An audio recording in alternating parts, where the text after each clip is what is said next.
it's a hard topic because I've seen every single degree of generational curse from both sides of the family. We talked with our moms and seeing what they had to stop and what they had to determine was, okay, yeah, I'm not going to raise my kids that way. Mhm. Does that mean we have to cut them out? Can I be that curse breaker with them still being the same people? We started on our knees, had no one to light. Then we found our way to church. God got our vision set right. You pulled us out the dirt. Now we're walking in our purpose, not just shopping in vain. We called it our Holy Father, staying away from the lies, 'cause you taught us how to apply. We got the way you do it. Yeah, you did it, and you did it. When the road got rough, you pulled us through it. You always do it. Yeah, God, you did it. Yeah, we got the way you do it. Yeah. Walk a little different by Avenue. Let's get into it. Welcome back to Different by Avenue. I'm Dee, and I'm here with Bree. Today's episode is the one we have been leading up to all month. Yes, it's heavy, but it's healing. Before we get into the deep waters of family trauma, let's ground ourselves. Lord, thank you for being the ultimate chain breaker and trauma healer. As we talk about family ties and generational curses, give us the strength to choose health over habit. Let our words bring peace to those feeling overwhelmed by their history. Amen. Amen. We are two women who love our families, but we also love the peace that God has given us in our own homes. We're navigating what it means to be cycle breakers in our lineage. And trust us, the view from this avenue is a lot clearer than where we started. Today, we are tackling family ties, trauma, and generational curses. And we're asking the hard questions. How do you know if you're the one who's meant to break the curse? And is it actually okay to walk away? We're peeling back the layers of the guilt that comes with choosing yourself over tradition. I have felt like that cycle breaker. The weight of it is exhausting. And I feel like if you stop moving, the whole family legacy is going to fall apart. I hear you out. Have you ever felt like just so overwhelmed by that pressure to fix something that you really didn't break? There are times where I feel like, yes, that if I didn't keep all the juggling balls in the air, Hmm. that everything was going to truly fall apart. For me, it seems like the journey that I've taken, like just trying to get back to God, has revealed a lot more than what I truly expected. I know a lot of people maybe not talk about it, but like deliverance. Have you ever heard of that before? Being delivered? So the word deliverance is in a lot of prayers you recite, Hmm. but do you actually know what you're talking about? No, I have no idea.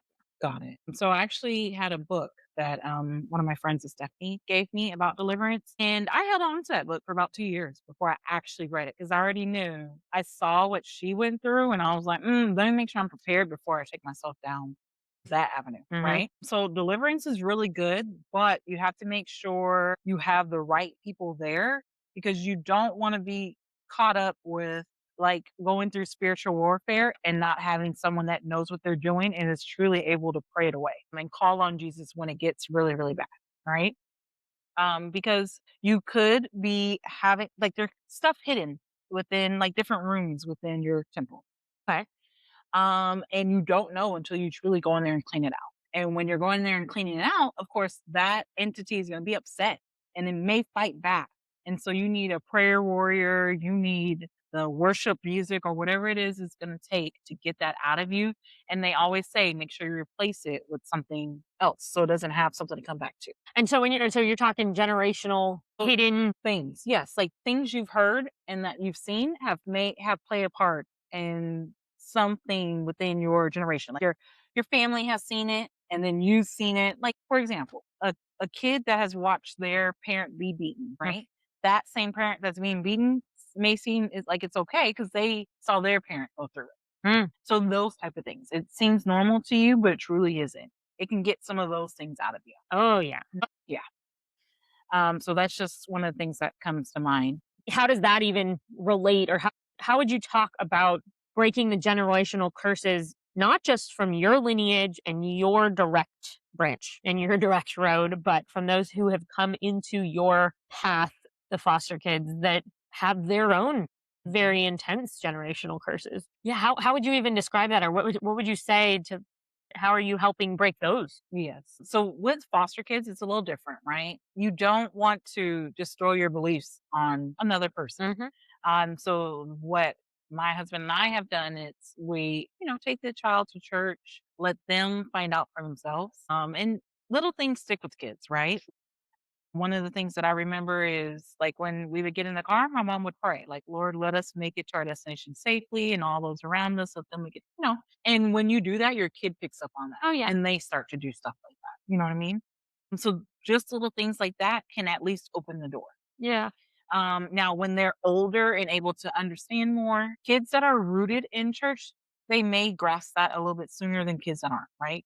Because for them, what we see as a generational curse or something that may be holding them back, they'll see as it's normal. Yeah. It's something that they've always dealt with. My family did it, so I do it too. Type. Yeah. Yeah. It's not a curse. Well, we just do it that way. Get them around godly people, so they could just start to realize that that's not something that they have to do or have to put up with. Just because someone in your family did it like that before doesn't mean you have to continue to do that. Yeah. Yeah. Kind of crazy. Still with so many levels to it, but ultimately generational difficulties, problems, tragedies, disagreements. Is it okay to cut family off? Right. I think people use forgiveness as a reason to stay toxic sometimes. You can forgive someone from the other side of the boundary. Yes. You can still put your boundary in place to protect yourself. I think what I want to dive deeper into is the forgiveness side of it and how you can still love from the other side, from another avenue over. I think when we think generational curses, it's like this voodoo thing, but it's taught behaviors that result into poor decisions. And so my dad has told me stories about what it was like in his house growing up with his dad and what my grandfather's house was like growing up with his father. I mean, my dad told me a story about my great grandfather was an alcoholic and abusive towards my grandma. And my dad told me a story where, he came home and my grandfather had pushed the bed up to the door. So blockaded my grandma from being able to get out of the room, was having sex with her.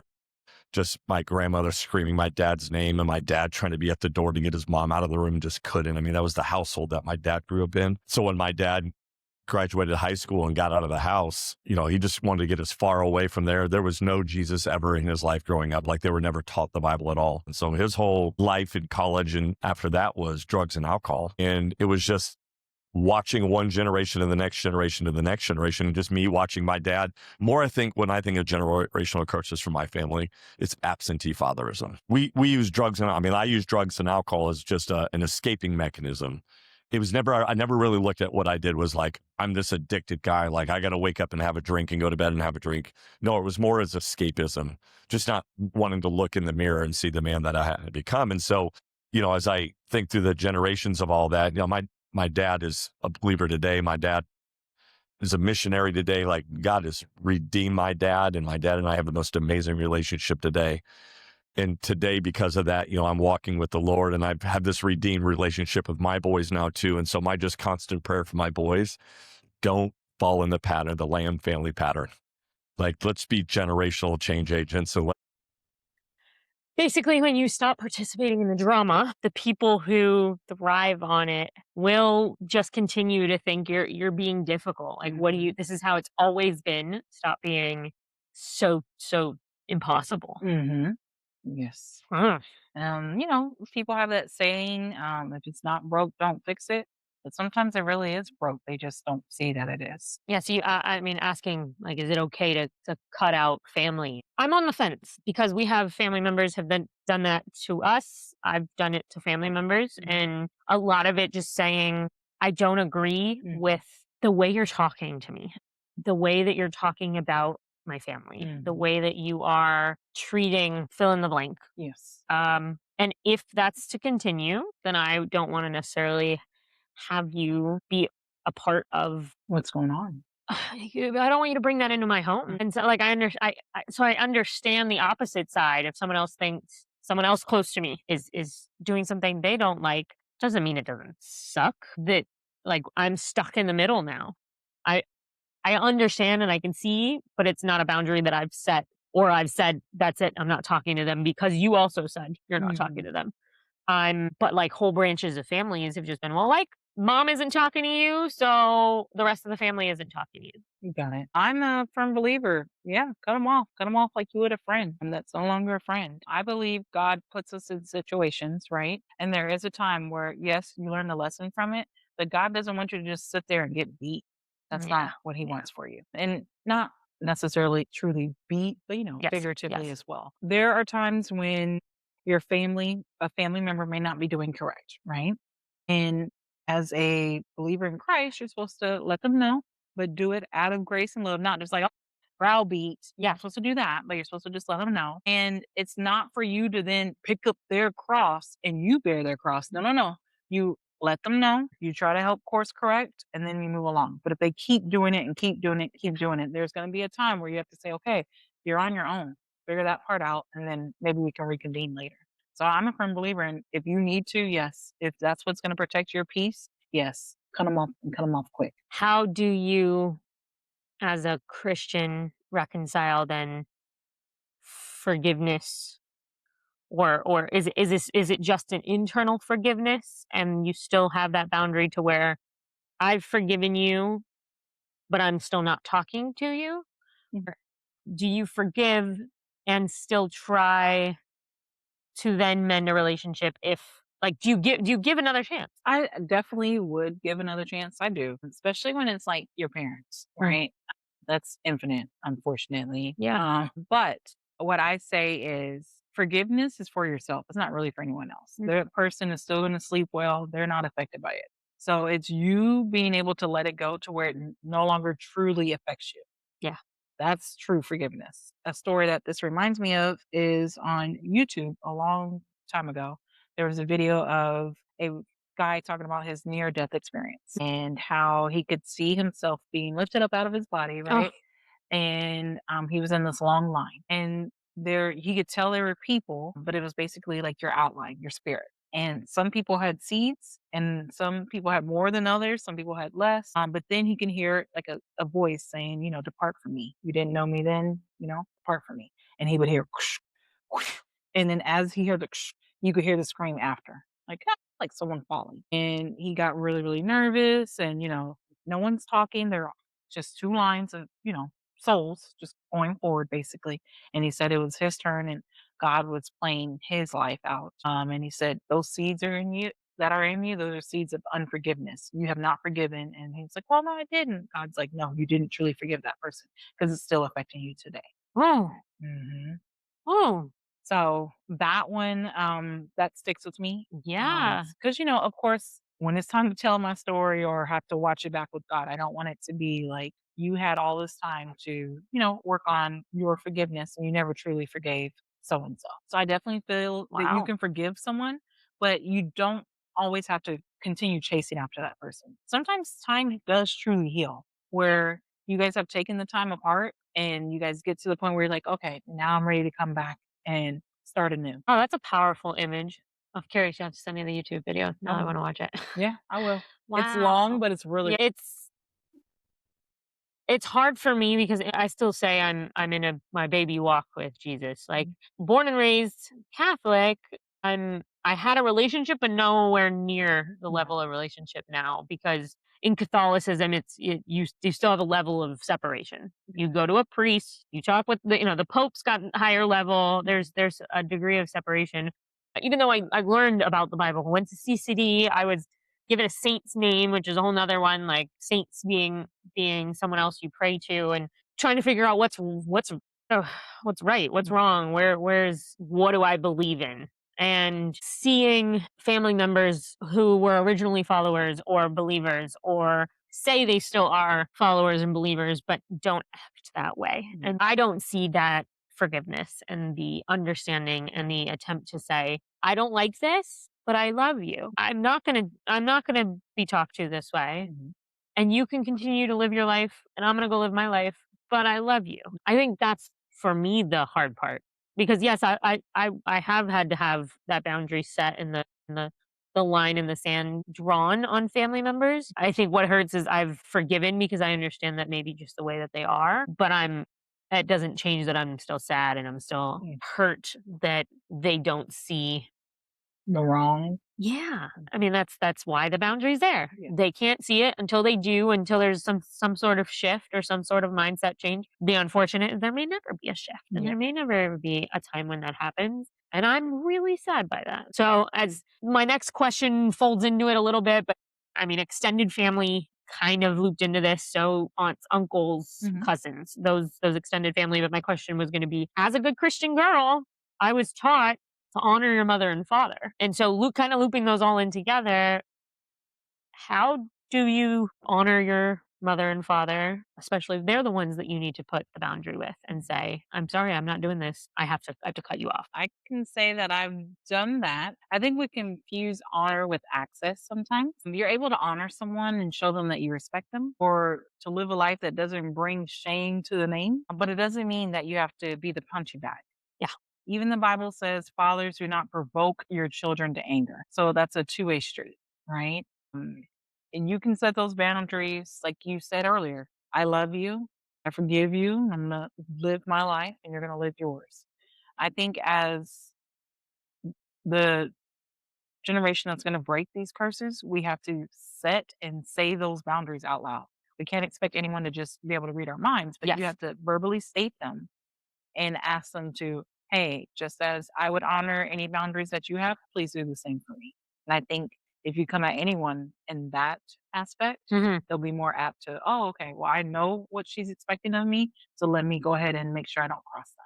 Yeah. Yeah, especially if they truly love and care. Reading into it or doing more research, knowing that forgiveness is a command, but fixing it and reconciliation is just the gift that requires the change that I need to see progress. Yeah. And you can forgive someone for the trauma that they've caused in your, especially in my previous millions of lifetimes that I've lived, but it doesn't mean that I have to give them like the key to this home. Yeah, I it's a hard topic because I've seen every single degree of generational curse from both sides of the family. So my mom's side, my dad's side, my husband's, both mom and dad's. Mhm. Like there's we talked with our moms and talking with them and seeing what they had to stop and what they had to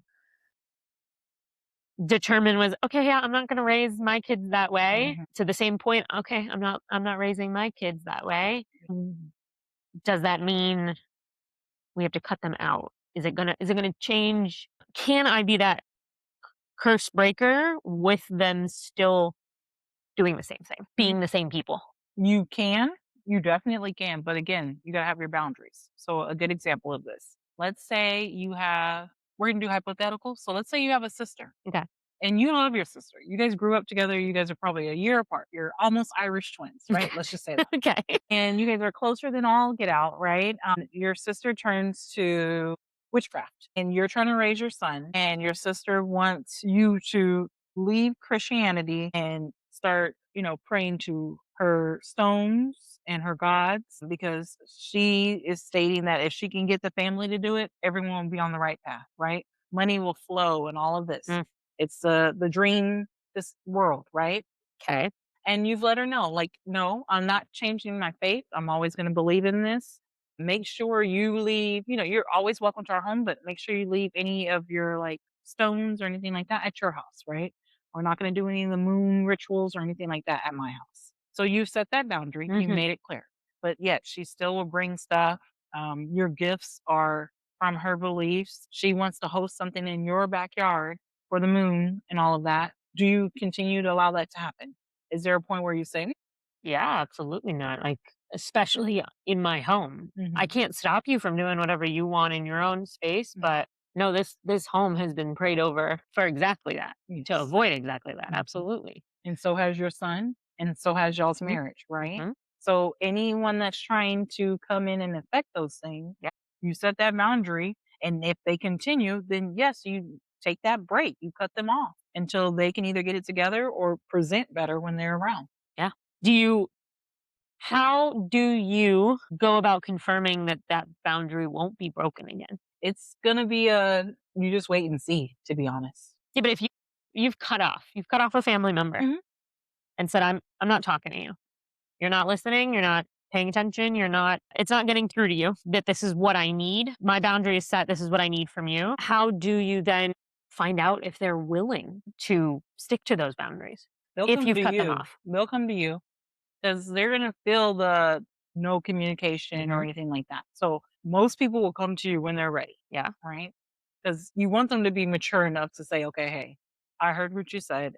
I'm at this point, this is A, B, and C, how I live my life now or what I'm doing now. I will make sure I understand your boundary and I won't break that. If they come to you sincerely like that, then of course you'll be more apt to hearing them out. And Yeah. yeah, Yeah. and hoping that they don't continue. And if they continue, like the Bible says, you'll also turn your cheeks 77 times 7. Yeah. Yeah. Yeah. All right. I'm gonna put us on the spot. We are both moms now. So we're gonna look in the mirror. What is the one generational habit that you caught yourself doing this week and made you stop and say, like, oh, that is my mom, my dad talking. Let me stop. That's not me. Okay. It's the raising the voice to get a point across. That's I'm trying to do more of the like, let's take our moments. We'll each go to our individual like corners and Mhm. we'll calm down and then we'll come and talk about it. Because she is old enough. So that's the moment I caught.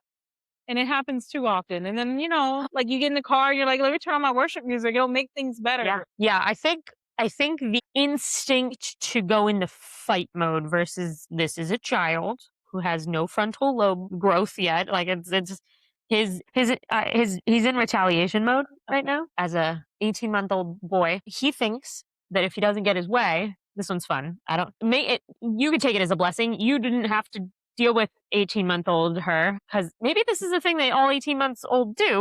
He will take the food that he is actively chewing in his mouth and take it out with his hand and throw it on the floor. I want to throw whatever is in my hand right at a wall. Oh my gosh. And it's something to do, like he spills something, he throws something on the floor. I'm like, I'll clean it up. It's okay. Like he's still learning how to control his own anger. I'm having a problem teaching him how to control his own anger. If my immediate reaction is anger, Yeah. like he's going to think that's what you're Mhm. supposed to do. And that one was, my mom was calm tempered in the beginning. You push her buttons. Oh, she was a dragon. But my dad was the one who was sharp. And I think I got a lot more of the sharp from my dad, the immediate like reaction that I have to pull back on. Calm Filter. down. Breaking that habit has been one. Even my husband's like, you got it. Take a second, turn around. Even if he's throwing stuff, put in anything. An Yes. audiobook that is talking about absolutely nothing compared. Yes, that's probably not a bad idea. Like, really listen to my soothing voice, so that I'm not getting loud with him. Yes. All right. What about how do we teach our kids to honor us without making them feel like they owe us their mental health? Like we did this for you. That's one of the first things you don't do is keep telling them what you've done for them because that's tiring. But I think if we show them what it looks like, they see it when we do it with our parents, right? If we show and present that, then they'll end up doing the same, right? And we don't need to take tally or keep marks of everything that was done. Yeah. 1 Corinthians 13, that was actually one of those favorites, and that's Yeah. the one he threw at me as we first met. 1 Corinthians 13, always start at the first verse. Don't start at 4 like everyone else does, because 1 through 4 talks about what love isn't, and then beyond 4 it talks about what love is. So if you can replace your name with the word love in those verses, and you can check mark that yes, because it's basically instructions, right? Yeah. Then you're doing that. With love comes honor. I love that. And we had those. I think most people had them in their wedding vows. And, Yes. it was but that's exactly it. It was all the marriage sounding what love is. But it's instructions for love for every relationship. Very cool. Thank you. You're very welcome. That was pretty cool. Sometimes he has, some good wording. Other times it's a little unique, but it's okay. How do you explain family to a child when their biological avenue was like a total disaster. So the great way that I explain family, because to me, it's family is your chosen family, right? Mm. God births you into a family, but then you always have the option to choose. I know when we talked about Melissa's story a couple of weeks ago, she was talking about how her godparents that were introduced into her life became family, Yeah. right? So the way I say it, it's anyone that you choose to love and they love you back. Unconditional love. Anything that's conditional is not considered family Yeah. in my book, but just helping them understand that. You also want to make sure, honest truth is when there's a foster child, sometimes they're needing love. So everybody that they come across is what they try to consider family. So you do have to make sure you set, those boundaries like, okay, yes, you may love this person, but it's a different type of love, right? So having to explain that part is a little unique. But once they are truly able to understand,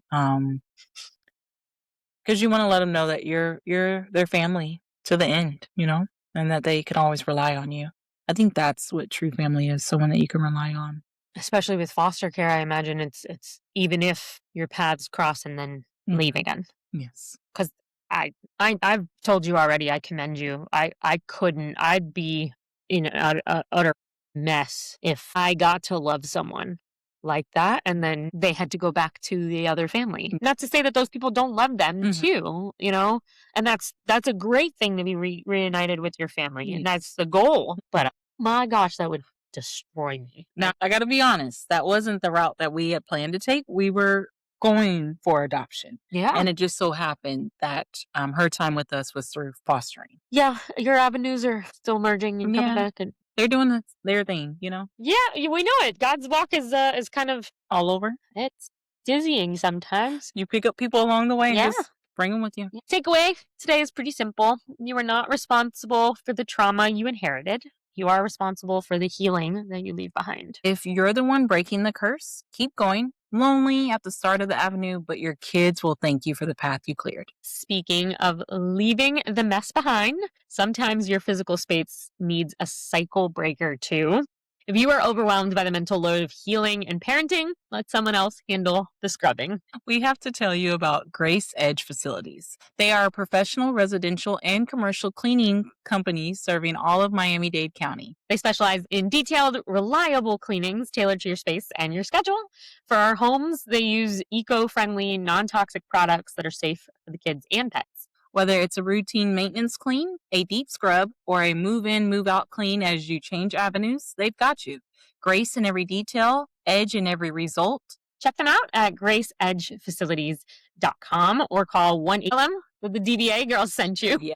That's a wrap on episode 8. We are grateful for everyone who has been writing with us. Yes. Our next episodes, we'll start diving into marriage and money and friendships after 30. Yeah. We know that one. Subscribe, follow us, and keep walking your avenue. Follow us on every social media at Different by Avenue.